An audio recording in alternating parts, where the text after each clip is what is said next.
Dari keterangan pelaku, anak ini berkebutuhan khusus. Seorang ayah bernama Budi Wijaya terpaksa mendekam di sel tahanan setelah mencuri satu unit mobil di satu yayasan Jalan Pandau Hulu, Kecamatan Medan Kota.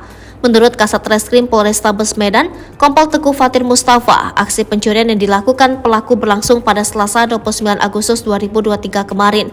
Ketika itu, pelaku sedang berjalan kaki dan menggendong anak perempuannya yang memiliki kebutuhan khusus melintas di depan yayasan tersebut.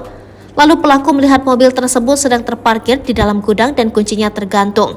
Kemudian muncul niat pelaku untuk mencuri mobil tersebut dan membawanya pergi. Mobil yang dicuri jenis minibus merek Wuling warna putih. Pelaku saat itu bersama dengan anaknya berumur 4 tahun, kata Fatir. Ia menyampaikan setelah mendapatkan laporan tentang aksi pencurian itu, pihaknya langsung melakukan penyelidikan dan mengejar pelaku. Tim melakukan penyelidikan dan penangkapan terhadap pelaku. Juga ditemukan mobil di daerah Kecamatan Medan Timur sebutnya.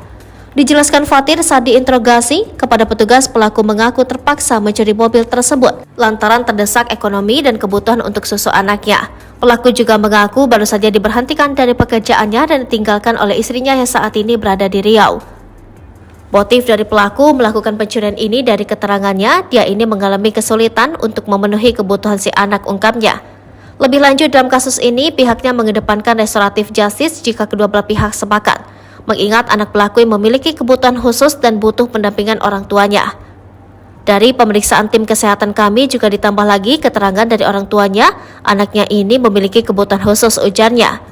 Mantan Kapolsek Medan Baru ini juga menjelaskan saat ini pihak kepolisian bekerja sama dengan unit pelaksana teknis daerah perlindungan perempuan dan anak Kota Medan dan juga Dinas Sosial melakukan pendampingan terhadap anak pelaku.